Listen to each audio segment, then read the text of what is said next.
fantasy, caught in a landslide, no escape from reality.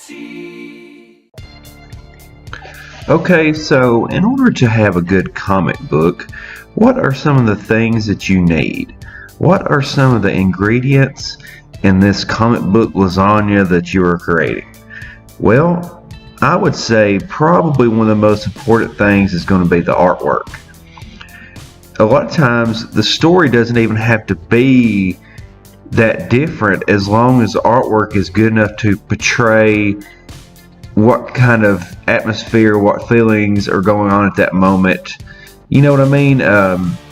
Just like a recent review I saw of Justice League, the new Justice League, the story wasn't that good, but the artwork was very good. So you almost give it a pass just for that. It's not right, but excuse me, that's just the way it is. We're visual people. Men are visual. Women not so much, but men are visual. So, all right. So you need good artwork. What's another thing? Well, you need a good main character, and the character needs to have a conflict and overcome it. You need to have your main hero or heroes be the highlight of the book. They need to be the highlight of the book. So now that I've told you those steps to making a good comic, I want to show you a comic book that has none of those aspects at all. None of those aspects. None. Just because I like to torture people, but also because I ran a poll on Twitter, and this is the comic book that they picked. So now I'm stuck in a box. You got me in a box, okay? So I just read this comic, and I mean, it may be one of the worst comic books I've ever read. And I read a comic book recently that had Batman on the cover and didn't even have him in the book. So anyway, this is Iceman number 8. They went back to the original numbering. And this is Marvel's Legacy, their new thing, their new event. And it's Iceman versus Iceman, part 1 of 1. And what's so funny is it's Iceman versus Iceman, but there's no conflict between both Iceman. The Iceman on the banner there, on the ribbon to the left, that Iceman looks like Silver Surfer. Learn how to draw. And it's funny because the cover is pretty good, except for him wearing a romper like an infant. If he had had a full clothed outfit, you know, down to his ankles or something, it could have been a pretty cool cover. Like, what's happening? What's going on here? He looks ticked. Is he in agony? Is he angry? What's happening? And it says Heart of Ice, you know. So let's dip in here. Let's see what's going on. Oh, Sina Grace is the writer. The cover artist is Mike Deodato Jr. And I kind of feel bad for him because he's pretty good, and they're kind of using him like Alex Ross, or just putting him on all these different covers to try to help sell the comic books that suck. So let's dive a little bit deeper into this. It's funny because the title page image that they have is awful. That's probably one of the worst drawings I've ever seen of Iceman, and they chose to put it on the title page because they're so progressive. So yeah, it still says Axel Alonso, editor-in-chief, so he still had something to do with this comic book, so probably one of the reasons it sucks. The editor is Darren Shan. I think he was on vacation during this time when this comic book came out because there's no editing. But alright, so let's get to our first page. Oh, awesome. We got this really cool action scene here that's drawn semi-good, and oh, what's that dialogue? Oh gosh.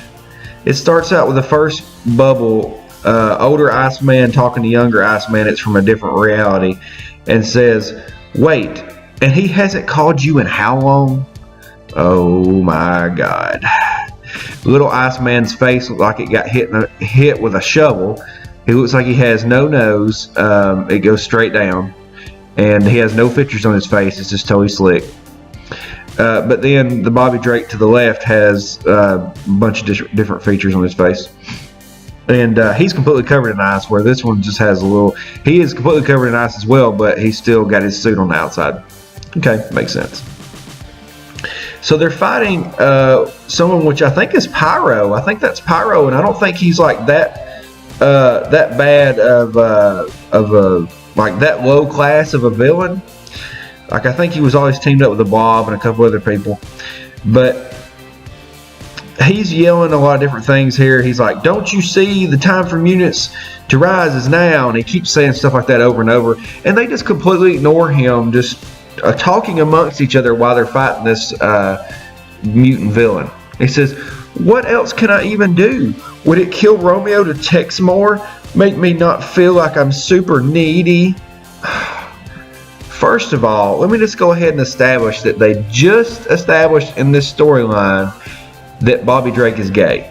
He just turned gay in this recent story, thanks to Jean Grey brainwashing him into thinking he's gay. She literally brainwashed him into doing it. So it would not make sense at all for his younger self to all of a sudden be gay. That makes no sense at all.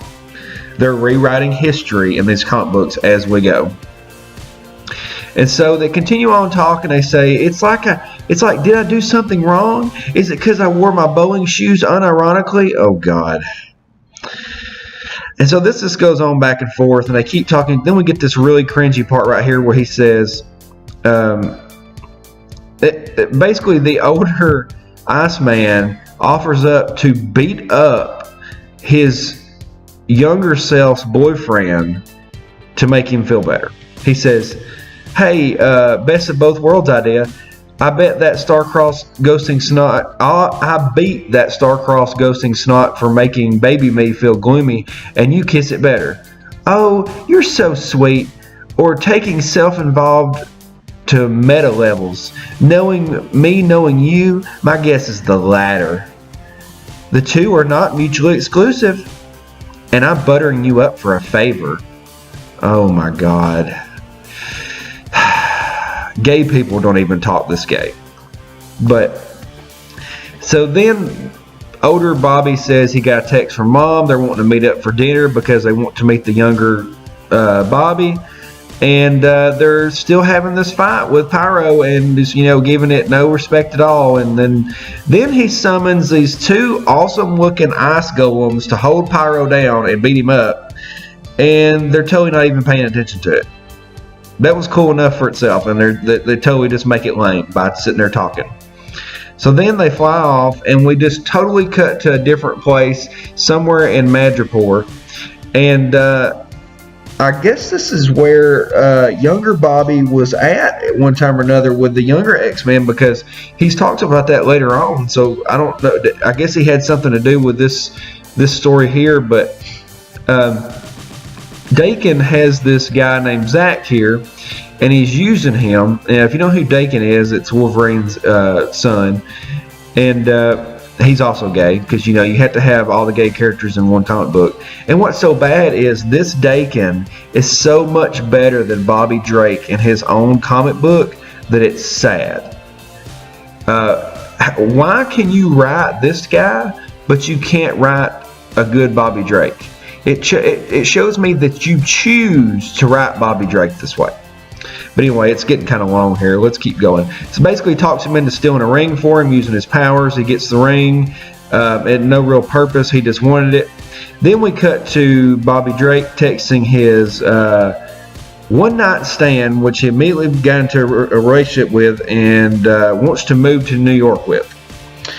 And he's telling him about the dinner that he's heading to. Then he very cringely walks into the door of the restaurant, sees his parents, yells across the dining room, says, "Mom, Dad, I'm over here." Like something's wrong with him. And then he goes and sits down with them, and he doesn't even make sure that the young Bobby was there. He doesn't even make sure that the young Bobby came with him or is there anything. He's just like, "Oh, he's not here? Oh, that's such a surprise." So come to find out, little Bobby is in the bathroom with performance issues. And so he whips him out, takes him in there to the dining room, makes a cringy comment about him being frozen and having frosted tips, sits him down, And then they immediately start coddling the younger Bobby. And the reason that they're doing that makes a lot of sense. You know, they see the younger Bobby, it's almost like they have another son.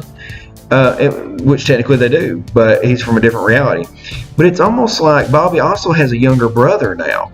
And you know how the parents always treat the baby of the family better. So it makes me wonder if Sina Grace has some kind of sibling rivalry in his life. But then again, let's continue here. So then Bobby makes a sad joke about his parents being woke. They sit down. They're still pinching Ice Boy's cheeks, and then they make this really cringy comment about the Bible. Little Bobby says, "Does that make me a time-displaced prodigal son?" And he says, "Oh, you better watch out. Keep talking Bible with Dad, and he'll never let you go." Could you imagine if I showed up to Sunday school like this? I'd give you $10, no $15 to do it. And then the mom's so sad because she's like, you know, you could come to church with us on Sunday. You could come back home.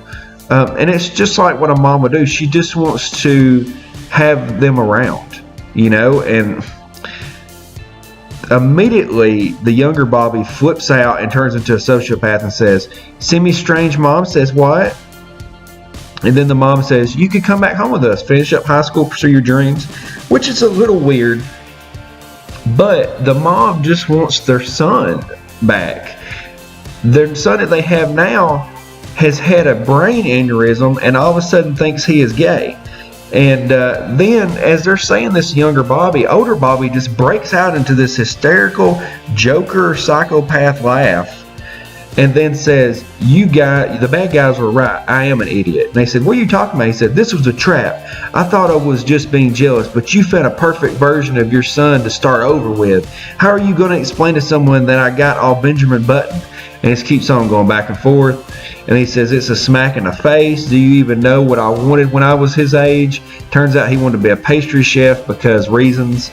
And then the younger Bobby flips out because younger Bobby's acting like a crazy person and his powers like basically implode on himself and he's frozen in place, which is a pretty cool effect. I like that.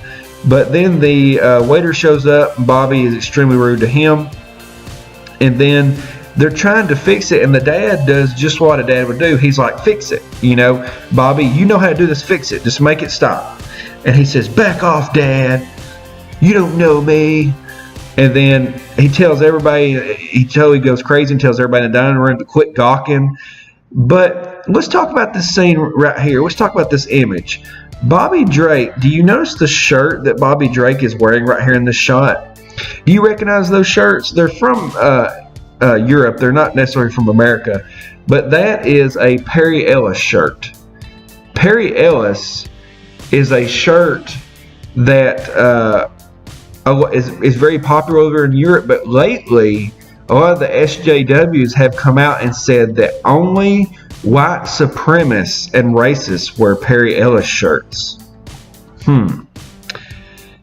But yet they have Bobby Drake, a outwardly gay American character, wearing a Perry Ellis shirt, and none of the SJWs caught that. It's almost like it's not a real thing and it's just made up. But that's just what I noticed, and I was like, that's a funny little detail that nobody really noticed. Anyway, moving on. Okay, so moving on here. So then we get into this really weird deal where he says he leans down in front of the boy and starts just tearing into and ostracizing the parents to a point of disbelief. He says, "Come on, baby Bobby," which is really weird to say. "I think I know what's going on here. Mom and Dad, they can be big bad wolves, am I right?" Actually, you're the only person that's acting like that. "Let me tell you something. They're paper tigers. They have zero control how hurtful their words are because they come from a different generation." "Oh, you mean people that work hard for a living and support their families and teach good morals?" "Oh yeah. You just gotta trust me and make this a turn the other cheek moment. They just don't get it, who we are, what we want to be." "You mean a blight on this society, because that's pretty much all you've been." So then he keeps talking to him. He comes out of his little ice coma He makes a cringy Avon commercial comment here, and then they almost had a funny moment, and they should have kept it, because little Bobby breaks out of his ice seizure and then picks up a piece of food and says, "What did I miss?" You know, they really should have did it that way, but no, they had to immediately turn little Bobby into a brainwashed sociopath like Big Bobby. He says, "You two haven't changed one bit since the last time I saw you, except maybe you got weirder. I don't want to do this. I don't have to do this. You want to spend time with a spare son? Do it on my terms." What a weirdo. "Next time I'll be in ice form on purpose, and I'm bringing my boyfriend, whom I kiss in public." They never said anything about you being gay. They never made one iota about you being gay. That was not even brought up in conversation. You're literally like this evil little spawn of Big Bobby all of a sudden. So then they walk out, and they do something terrible. They make ice copies of themselves posing for pictures with one with his tongue sticking out, and they think that it's going to fool the parents into thinking that's them, and then they run off. This is terrible.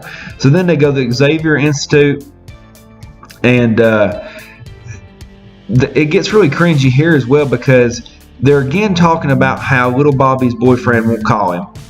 So he's come to a new reality, and he's already got a boyfriend in this reality, which is like totes psychopath level.